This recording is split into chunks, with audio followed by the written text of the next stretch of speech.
I'll be starting at Ruth 1, verse 6 to the end of the chapter. She and her daughters-in-law set out to return from the territory of Moab because she had heard in Moab that the Lord had paid attention to his people's need by providing them food.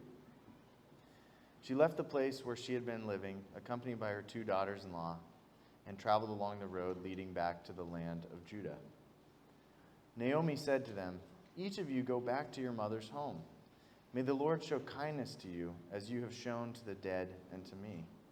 May the Lord grant each of you rest in the house of a new husband." She kissed them, and they wept loudly. They said to her, "We insist on returning with you to your people." But Naomi replied, "Return home, my daughters. Why do you want to go with me? Am I able to have any more sons who could become your husbands? Return home, my daughters. Go on, for I am too old to have another husband. Even if I thought there was still hope for me to have a husband tonight,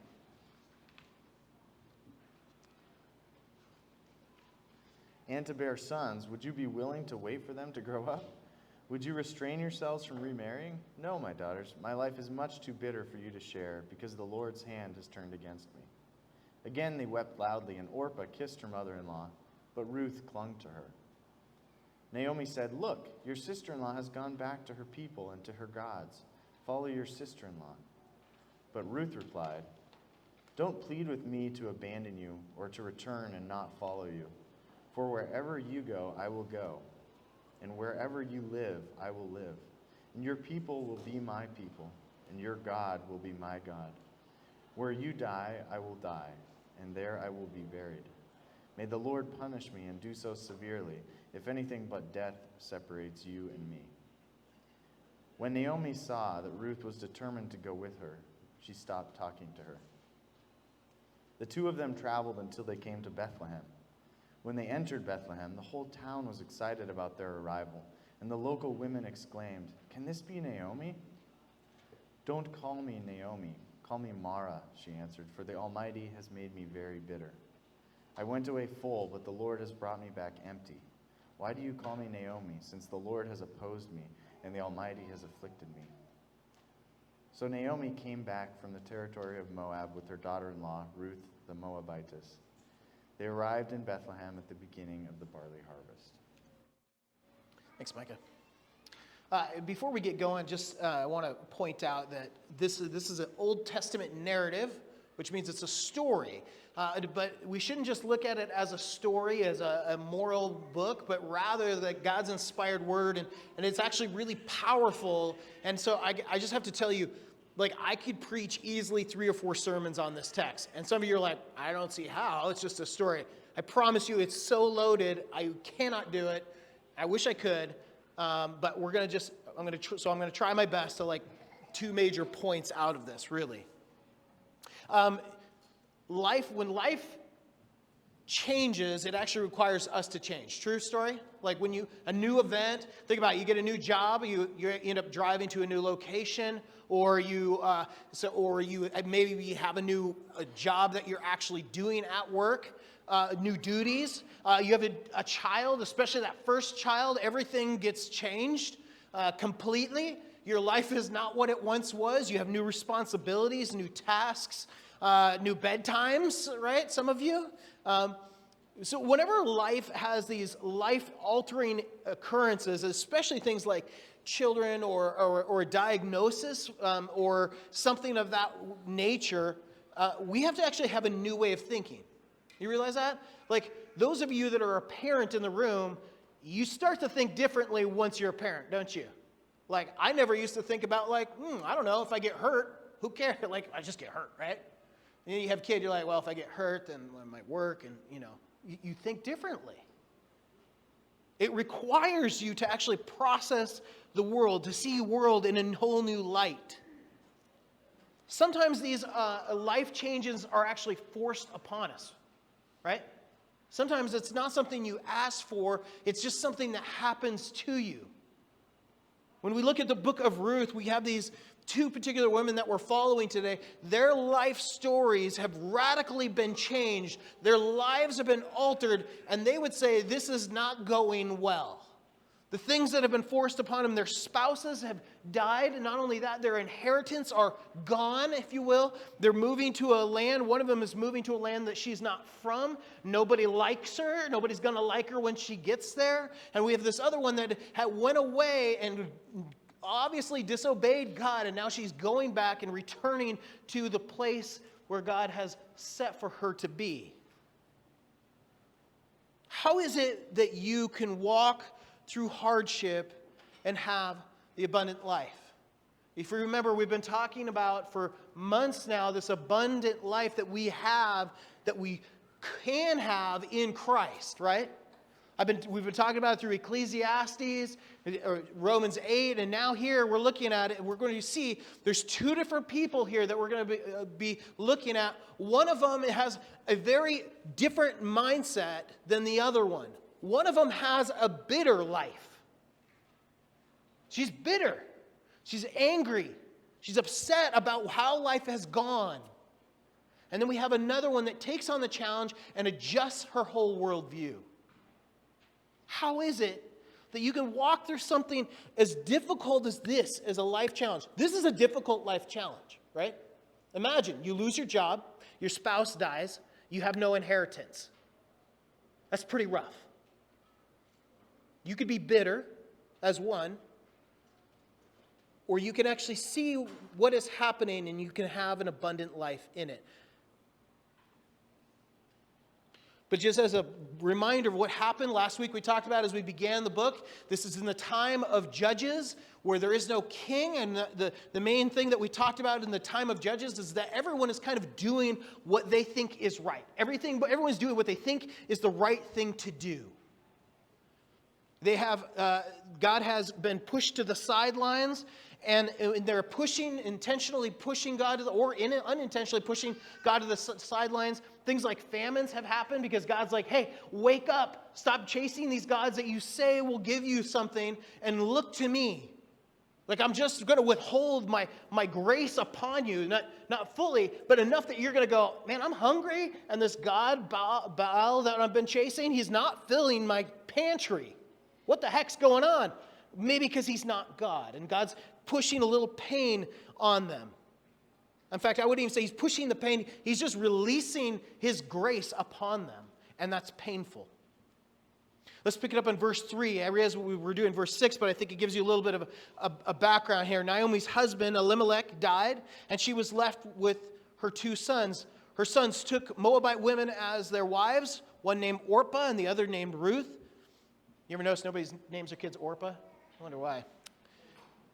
Well, also it's a weird sounding name, but okay. After they lived in Moab for 10 years, both of her sons died. Milion and Chilion also died, and the woman was left without her two children and without her husband. She and her daughters-in-law set out to return from the territory of Moab because she had heard in Moab that the Lord had paid attention to his people's needs by providing them with food. She left the place where she had been living, accompanied by her two daughters-in-law, and traveled along the road leading back to the land of Judah. So what's happening in the story, because we are following a narrative, is Naomi's family had left. They had gone to Moab to find their riches, if you will, to fill the pantry because there was a famine going on. Elimelech had led his family saying, I'm doing the right thing. I'm providing for my family. This is the best thing for my family, except for it's the exact opposite of what God had told him to do. He's thinking, honestly, what we call this is the flesh. This is how Paul would talk about it. And we normally think of flesh as like, well, I'm going to go wild out and do what I want. Sometimes living in the flesh is actually just doing the opposite of what God has called you to do. In other words, God said, stay with me, stay here in this land, be the representative here. And instead they were like, no, I know what we need. I'm doing me because this is what my family needs. And that's a tough tension, isn't it? I know guys in particular, this is a tension for us, isn't it? How do I provide for my family?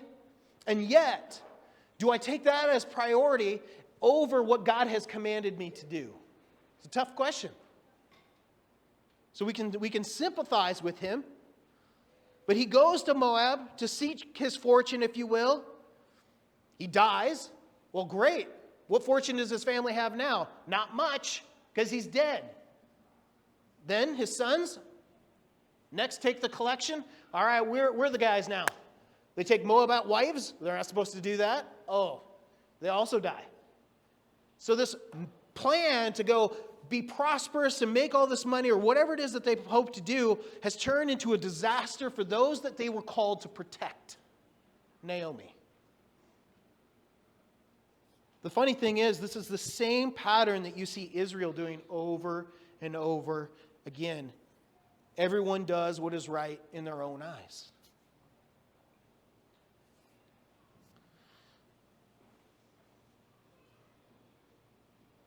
So Naomi says, she hears news that from Moab, where she's hanging out, that God actually is now providing for the people in Israel. That God has relinquished. It doesn't tell us why this has happened, but it has. And so she goes, you know what? I should probably go back. Does this story remind you of any New Testament parable? It really should. The prodigal son. This is the story of the prodigal son in the Old Testament. Goes away, squanders, goes to seek, does what is right in his own eyes, finds himself in a pig pen, and goes, you know what? You know what would be better if I just went back to dad? At least he would treat me like a slave, right? At least I would eat. That's her mentality here. So in her mind, she's like, all right, so I'm going back. It's not really a going back as like, I can't wait to go home, to see my people, to see God's people. It's a reluctant one. So Naomi says to them in verse 8, each of you go back to your mother. So they're on their way. I don't know what happened here, why they didn't do this before they left the road, but they're on the road. Each of you go back to your mother's home, she says. May the Lord show kindness to you as you have shown to the dead and to me. May the Lord grant you, each of you, rest in the house of a new husband. She kissed them and wept loudly. They said to her, we insist to return with you to your people. Okay, pause really quick. She must have been a pretty decent mother-in-law. Some of you are like, I could never do that with my mother-in-law. I would never go back with my mother-in-law somewhere, right? They clearly love her, right? Both of them, like, don't tell us to go back. And yet, that's exactly what she's doing. So she must have a good relationship with them, enough that they are wanting to have life with her. They would like to be with her. But I want you to see another observation here that's more important than the fact that they like her. Is that Naomi is still functioning in the way and thinking that Elimelech had done before. What do I mean by this? She sees a problem and she comes up with her most logical response about here and now in the temporal life. She's more concerned about their right now temporal needs than their eternal needs. She's thinking logically. Now, I actually believe Christianity is a very logical belief system, by the way. It's it's the only religious actually rooted in history. I think you should study it. I think it's super fascinating and it's brilliant. But here's the thing. You can convince yourself of a right logical argument and be completely wrong. And I think that's what she's doing here. She's going, go back to your people. You will be provided there. You'll probably pick up a new hunk there. He's probably going to be great. He's probably going to be loaded. You're probably going to be taken care of. You should go do that. Except for at the same time, she's also telling them to go back to their own gods, which are false gods. We've just talked about that, Baal and those. She's telling him, go back to the old way of life. She's still living in this functional atheism, if you will. She's saying she believes in Yahweh, God of the Bible, and yet she's acting like he doesn't exist. And you could see it by what she's telling people. What an evangelist she is. right? I think we do the same thing often. How many times have you been at a job and you're talking to somebody and they're not a believer and you're like, oh, well, that's cool. You do you. I'm not going to push back on anything, right? We do that, don't we? It's essentially doing the same thing. Like, yeah, it's okay that you're headed in this direction. It's actually not a loving conversation to have, is it? No, you're okay. You're okay. No, they're not. No, they're not. They're not okay. She loves them, but she doesn't love them enough to point them to Christ. To Yahweh at this point. Why doesn't she tell them? I think it's a twofold. We're going to see here in a minute that she's very bitter. She thinks God has been out for her, been out against her. So this is not the God that she wants to turn her on to. But also, I wonder if she really believes the promises of God. That he would never leave them or forsake them. She doesn't fully believe, does she? She's got the stamp Yahweh. She's got the t-shirt without the new life. Without the thinking that's centered on God and his promises. Let's keep going. Verse 11. But Naomi replied, "Return home, my daughter. Why do you want to go with me? Am I able to have more sons who could be your husbands?" Let's just pause really quick. That's weird to us, right? How can I have more sons? Like, I have no desire to marry my sister-in-laws. That's just so you guys know, that's weird, right? And so I'm going to address that in just a second here. Some of you have been around the church a while, you know what I'm talking about. Verse 12, "Return home, my daughters. Go on, for I am too old to have another husband, even if I thought there was hope for me to have a husband tonight and bear sons. Would you be willing to wait for them to grow up?" Also weird for us. "Would you restrain yourself from remarrying? No, my daughters, my life is much too bitter for you to share, because the Lord's hand has turned against me." Again, they wept loudly, and Orpah kissed her mother-in-law, but Ruth clung to her. Here's her arguments. Here's Naomi's argument. First one. She says by way of a question, "Why do you want to go with me? Am I able to have more sons?" This is a Near Eastern culture. It wasn't just a Jewish thing. It's called levirate marriage, which is the idea that you see it a lot of times in clans. It still actually happens, by the way, in clans where what happens is somebody dies, and in particular the Jewish people, there had to be no child connected to them. So then the brother would actually take on essentially the identity of the dead brother, and he would marry them, and then so that the name would continue, so that their lineage would continue. Now, the lineage isn't just a lineage because we like to have the same last name. It's how they passed on wealth. It's the way that they passed on inheritance. It's the way that they passed on an identity. And so it's weird for us, but it's actually not that weird in the Near East. It actually would have been really common. And like I said, the next of kin. So we say brother, I'm saying brothers, but really it's the next of kin can take on that position. And what you're doing is he's not doing it to gain wealth for himself. That brother that takes the wife, the widow, he's not doing it for himself. He's actually doing it for his brother and for the family, right? So that's what's happening. That's what she's saying. If I could have a husband right now and had a kid, weird, I know, still weird, and then he was to be raised, would you wait? She's like, no, you wouldn't wait. I mean, you'd be barren probably by the time that kid got old enough. So she's saying, what hope is there for you? There's no hope. Go home. Secondly, the second reason she gives is she says, you don't want to share in my fate. Being connected to me is bitter. You don't want to share in that. I'm bitter. Look at what's happened to me. You don't want to be a part of that. Have you ever felt that way or met people that are that way? They're like, don't get near me, I'm toxic. That's the term we would use, right? I'm sorry, it's funny. It's not funny, but it's funny. So that's what they're telling. That's what she's saying. My life is too bitter.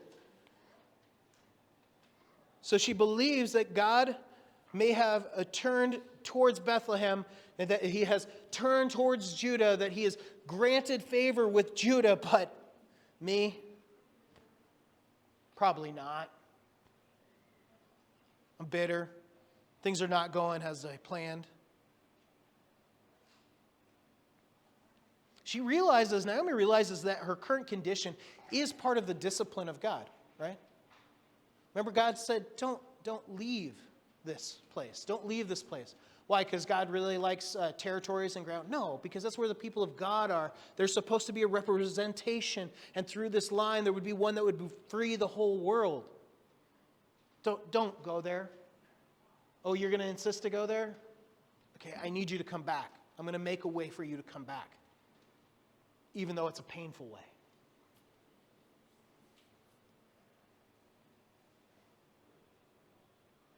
Really, this is no different than a good parent. You're like, well, his husband's dead. Yeah, that's true. Sometimes God has to shake it up. But how many of you know that being a good parent isn't letting your kid do whatever they want?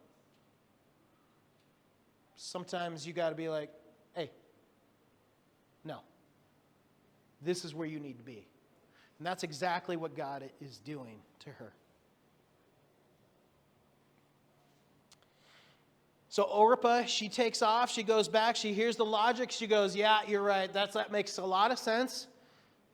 That makes a lot of sense. And I think all of us can go, yeah, that logically makes sense, right? That's what you should do, yeah. But on the other hand, then you have Ruth.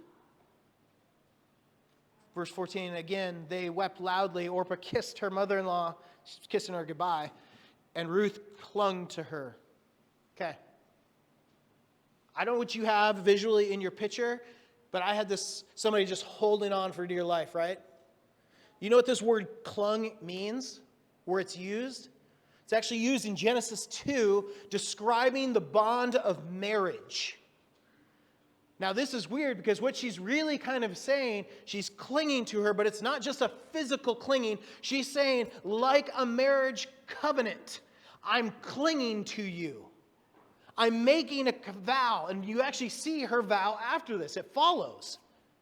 She's actually saying, for richer or poorer, sickness and in health, till death do us part, and actually beyond.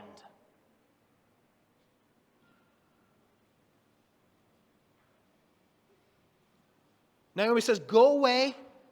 Ruth's response is, no. No. I will not do what is right in my own eyes. And let's look at the vow. Verse 16. But Ruth replied, don't plead for me to abandon you or to return and not follow you. For wherever you go, I will go. Wherever you live, I will live. Your people will be my people, and your God will be my God. Now, at first glance, let's just pause for a second. Now, at first glance, we go, oh, so they're just like partnership. No. Ruth doesn't know anything. You got to remember, this is a hierarchical society. Everyone has a position. By the way, you live in that now. Everyone has a position, right? There's those that lead. Originally, it's supposed to be Elimelech, the sons. Now the mother is actually the one in charge. What Ruth is saying, she's actually submitting herself under her mother-in-law. To me, that's a scary thought. But here she is, submitting herself under her mother-in-law. She says, don't abandon me. Wherever you go, I'm going. Wherever you live, I will live, regardless of what it is. If it's a hole, I'm going to live there. Your people, this is an identity. Listen to this. Your people are now my people. What is she talking about? She's not an Israelite. She's a Moabite. Your God will be my God. Verse 17, where you die, I will die. And there I will be buried, and may the Lord punish me and do so ever severely if anything but death separates me from you. She actually invokes the personal name of God here, by the way. That word Lord, you see capitalized, that's the personal name of God. So she's aware of who this God is. It's not just some random God. She's saying, I'm committed to you. Rosie, can you do the first slide? Here's what she's doing. Ruth is saying, I give up my old life. I give up what I was. She's giving up her old identity. We call this in the church the die to self, right? I have been crucified with Christ. I no longer live, but Christ lives in me. That's what she's doing. The life that I now live, I live by faith, right? That's what she's talking about here. She's giving up her old identity. I am not a Moabite anymore. I am an Israelite because I'm connected to you and your God. Next, she clings to God, and she clung to God's people. Fourthly, she trusts in the future glory. Just leave those up there. The first one, she gives up her old identity. This is not just a giving up of like, well, I'm going to change my hair color and get into 90s grunge. That's not, right? It's weird in Seattle. People would do that. I moved here, and now I'm like grunge. I'm like, that was in the 90s, right? Okay, weird. No, she's replacing a whole identity, a whole life. That's what it means to give up. You're dying to what you were. You're no longer a Moabite. This isn't a test run for her. I'm going to test the waters. No, she's saying all in. I'm all in. I'm committed like a marriage covenant. I'm going to be dead to the old self, not belong to myself anymore. That's what she's saying. I no longer belong to myself, but to God and God's people.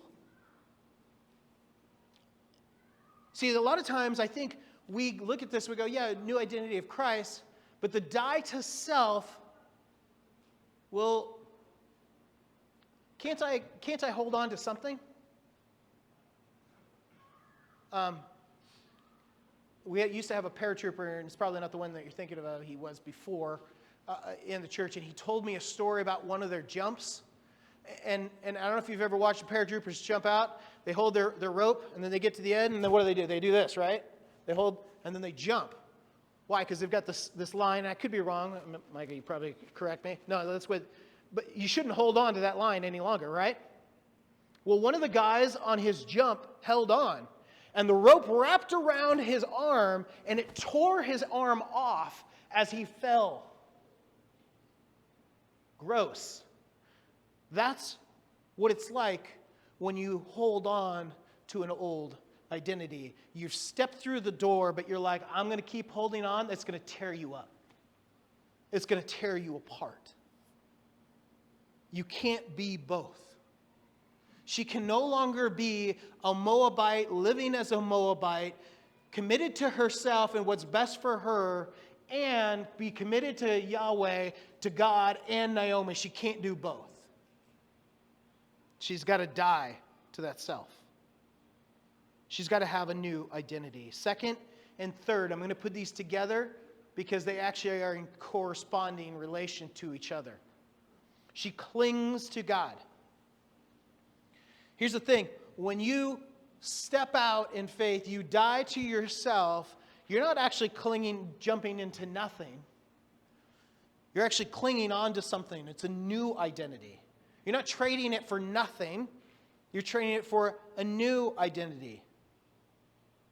You lose your old identity, and then you become identified with Christ in this new identity. It means also that you are connected in a very real and tangible way with the people of God. Because if God adopts us, as we talked about in Romans, He justifies us and He adopts us, and you are into a family, then you are also connected. We're going to have baptisms. Did you know if you follow the New Testament, you look at baptisms after John's baptism, which is a different baptism, by the way. If you're ever wondering, that's a different baptism. When they're baptizing in the name of Jesus, I can only think of one time where they didn't baptize him into a church, and that was the eunuch on the way to Ethiopia. Every other time, they're baptized in with the church. So what does that mean? It means they have identified with Christ as a family. You've been brought into this family. You were dead in your trespasses, and now you're alive.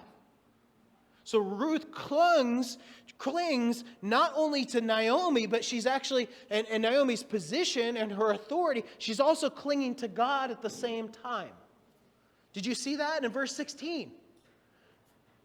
I will go with you, I will be with you, and I will be with your God. Your God will be my God. She doesn't separate them. We in the West like to separate those, don't we? We're individuals. I get to go do my own thing. My faith is one thing and the church is another. Nah. I don't know where you get that in the Bible. It doesn't exist, by the way. It doesn't exist in the Bible. They go hand in hand. Ruth says, regardless of monetary gain, whatever, it doesn't matter because I'm going to cling to God and I'm going to cling to God's people. It's the most important thing. Lastly, she trusts her future glory. Verse 17 there, did you see that she said that she'd be buried where Naomi's buried? I know you're like, so what?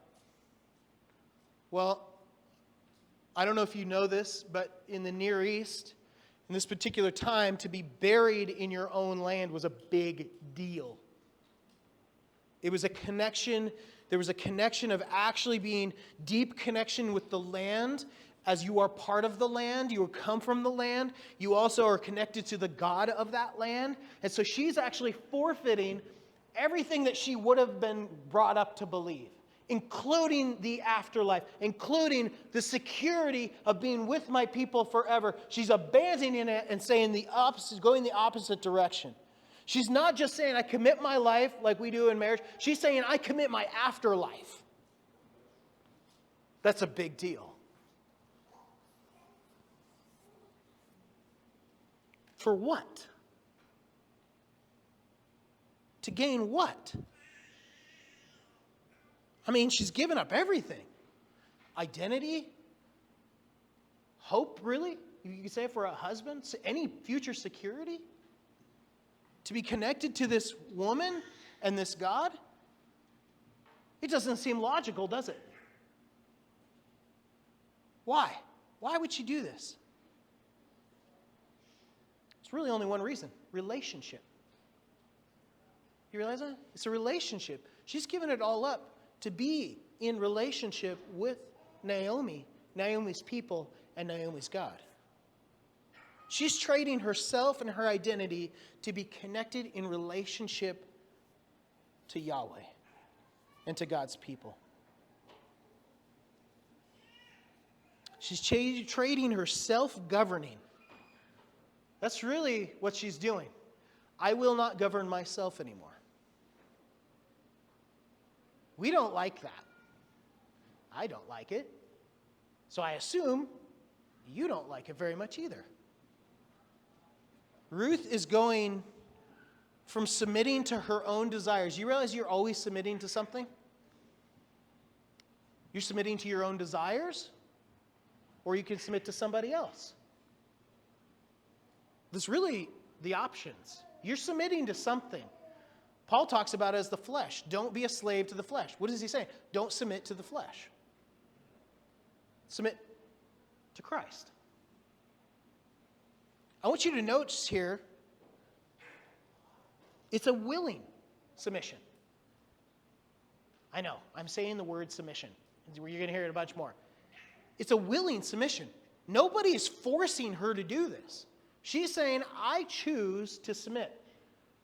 By the way, forced submission is not Christian submission. Period. That's called oppression. And it's sin and it's evil. This is a willingly saying, I submit to you. Now, to me, I go, why to her? Why this lady? Well, for one, it's the person that's actually in the position for her, right? Is she great? No! She's not that good at all, actually. She tells her to go home. Tells her actually to do the opposite of what she should do. She doesn't encourage her. Let's keep reading, actually. Let's see how lame she actually is as a leader. When Naomi saw, verse 18, that Ruth was determined to go with her, she stopped talking to her. Just pause. When she realizes you're coming anyways, what does she do? I'm so glad that you came, honey. I love you.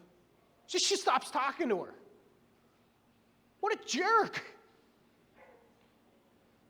She doesn't give her amazing compliments. She says nothing. She's so consumed with herself that she doesn't think about what's best for Ruth even. Now, God's going to change her heart, thank goodness, because she is God's people. But sometimes God's people are jerks. It doesn't mean that you give up on them.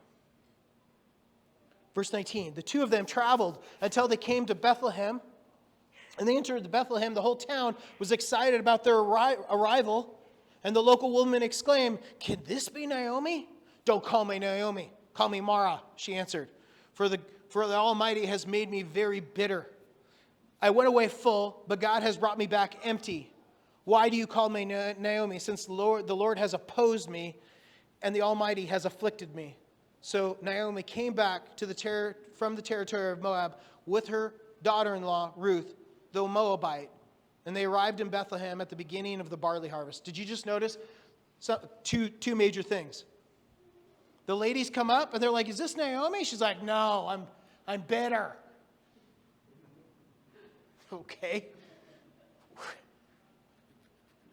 This is a little psycho.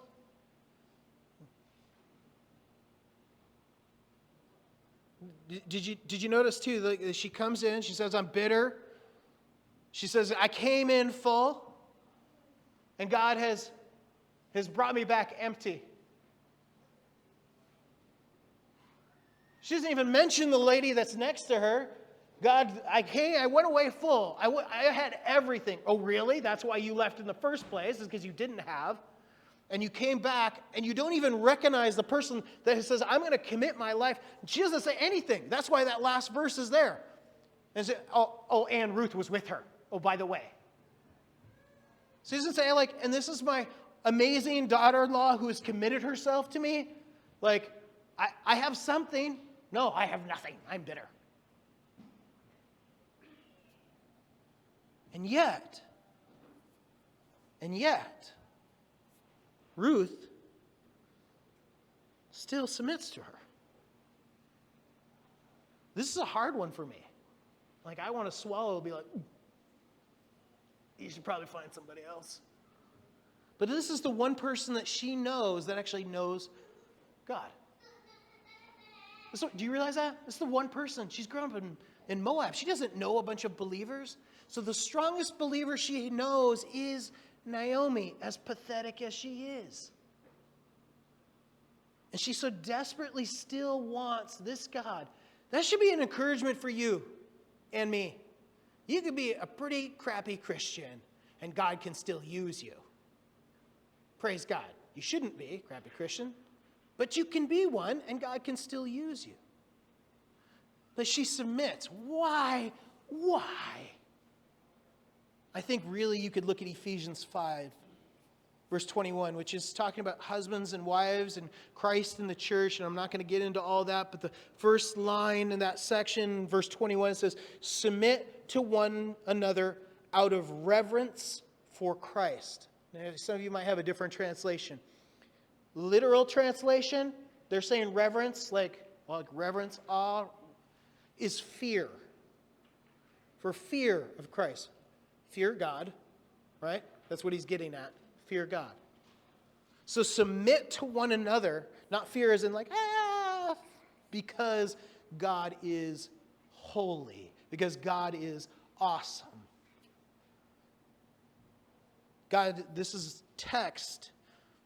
If you look at it, both of these texts are what they're doing is talking about God's order, and yet they're sinful, broken people, and yet the leader who has sin is still a position of leadership. Man. Verse 21 tells us to submit to one another. Not because we're great. Did you notice that it doesn't actually say the person's great? Submit to one another. Why? Reverence for Christ. Because God is the one that ultimately designed it. That's the point here. Is that God actually created an order. It's not necessarily a value system. There's no value system on the order, but there is an order. Can you go to the next slide? I promise I will try to wrap it up soon. Then, yeah, there we go. We willingly submit because, the Christian willingly submits because God has a plan and he is in control. You realize this is true of this story. God has had a plan from the beginning. It doesn't look like she should submit to this person, and yet she does because she actually trusts beyond the person. That God is a God of justice, that God is a God that will complete his plan. Second of all, we willingly submit because he actually calls us to submit. You guys can't get away from it in the Bible. It's all over the place. Submit to the authorities, submit to this, submit to that. Do you realize every person in this room has to submit to somebody? Period. And then on top of that, there's God. And everyone is under him.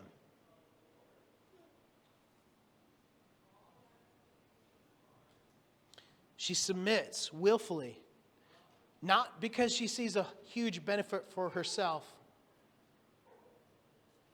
but because that's what God has called her to do. Do you guys realize that Jesus willfully submitted? And you're like, well, yeah, he did. The Father. This, remember in the garden, he says, not my will, but your will, right? And and it's not fun in the moment, right? He submitted to the point of death. I want you to pause really quick. True. All that's true. Do you actually realize he also submitted to earthly authorities? Now, I don't like this as much. John 10:18 says this. Jesus says this. No one takes it from me, but I lay down my own life. So I lay it down on my own. And I have the right to lay it down. I have the right to take it up again. He's talking about his life. He's saying, I willfully decided to be under the authority. You're like, Josh, who are you talking about? The high priest and the Sanhedrins. You realize that they had a position? They had a position of authority. Jesus willingly submitted to terrible authorities. Why? Because it was the Father's plan. Now, I'm not saying you should go find terrible authorities and submit yourself under them. That's not what I'm saying. But I think it's interesting to think that Jesus himself placed himself under an authority that was not good, and yet God's plan was so that good would come out of it anyways. He was the sacrificial lamb. He actually needed the high priest to execute him so that you would have eternal life. So Naomi, in many ways, is just a foreshadow of Jesus. She trusted her life, her eternity in Naomi? No. In God, but submitted herself under the authority of Naomi. Jesus submitted himself because did he think the high priest and the Sanhedrin were awesome? No. They were corrupt, and he called them so. But he did it because ultimately he knew that the Father's hands, God's hands, were in it the whole time. Because Jesus obeyed, even when it seemed illogical, you and I have access to eternal life. I realize that this is a hard thing to swallow. But I'm going to ask you, who do you submit to? Is it what you think? Your desires? Have you willingly submitted to anyone? Ever? A wise person once said to me, as in yesterday, disobedience is stealing authority. I thought that was pretty good. Disobedience is stealing authority. Submission is accepting God's design. Now, I know in a room, there are plenty of you that have been forced into a submission. That's abuse. It's evil. It's wrong. It's sin. I cannot be more clear than that. That is what that is. And I think that God would call you, you should get out of that. Right? But I also know this, that God says that vengeance is His. So you don't need to be trying to seek vengeance and maybe justice, yeah. If there's something that needs to be justice, some legal action that needs to happen, yeah. But in the end, God's vengeance is His. He says, it's mine. He will take care of the justice. I do want to close with a few things, though, here. Because I have been talking about submission and submission in the Bible. I think I'm going to pause here really quick and tell you that there's reasons in the Bible not to submit as well. So the Bible isn't just one side, always submit to these authorities and do whatever they say. No, it doesn't say that. It says you are to submit to authorities. And it also tells you there's times to get out. One, if you need to write these down, write them down. If it is sin that they are asking you to do, you're not to submit to them. They're a minor authority. He's the great authority, right? Like, for example, Pharaoh tells the midwives to kill the babies, right? The Israelite babies. What do? They go, oh, well, he's the authority, so I should kill these babies. Nope. They disobey. That's rightfully. Shadrach, Meshach, and Abednego, you're going to bow down to me, Nebuchadnezzar says. What do? Nope. No, because our God tells us not to do that. That's a refusing of obedience. Yes, it's disobedience, but it's calling to a higher power. Secondly, authority is to be not submitted to if it's outside their established parameters of leadership. What do I mean by that? Acts 4 tells us that Peter and John are before the Sanhedrin, and they're like, stop preaching the gospel. And Peter and John reply, which is right in God's eyes, to listen to you or to listen to him? You be the judge. They're calling, you're telling me to do something that God, who has the authority over you, has told me to do. I'm going with that. It's like that middle manager that tells you to do something at work. You're like, tough, the owner told me to do this. He's a greater authority than you. I'm not doing that's dumb if I follow you. I'm doing, you can't do anything to me if the owner said this. Thirdly, if abuse happens. Paul tells slaves to seek their freedom if possible.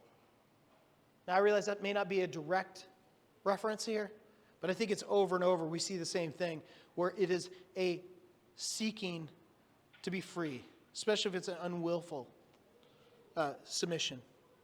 So Christian submission is always willful. It's always being placed under proper authorities. But I want to challenge you, because I know that our tendency, maybe this is a guy thing, I don't know, to avoid, if all possible, submitting. I got it. Some of us, and I would venture to say it's a guarantee, somebody in the room has not ever submitted, and all I can tell you, your spiritual walk has stunk because of it. I was if I could be honest, I did not always follow the rules. In my 20s in particular, I was very against the man, if you will. Very against submitting, reject all authority, fight against it. When I got saved, and I realized, like, I don't actually know who God is. I don't know this Jesus. I don't know how to read my Bible. I willfully submitted to the elders of the church. For the first time in my life, I submitted to them. I said, I don't know, and I actually am going to ask you questions. And I'm going to actually submit. And it was a scary thing for me. Here's what the benefit was. My spiritual walk took off. Why? Because I stopped thinking about my rights and what I wanted. Rather, Lord, help me to grow. And it was actually those men that really said, Josh, they weren't harsh, they were kind. They came around me. I'm so grateful. I'm so grateful for them. And they helped me to understand who God is. So some of you, I don't tell you this because I like power. I actually hate it. But some of you need to find somebody to submit under. Are you submitting under them? Are you willing to be taught? You realize a coach cannot coach unless somebody's willing to be coached. If you have not laid down your life, you're still trying to rule it. And it'll be evident by the fact that you don't submit in all parts of your life. Some of you need to submit a phone. Some of you need to submit your next move. Let's pray.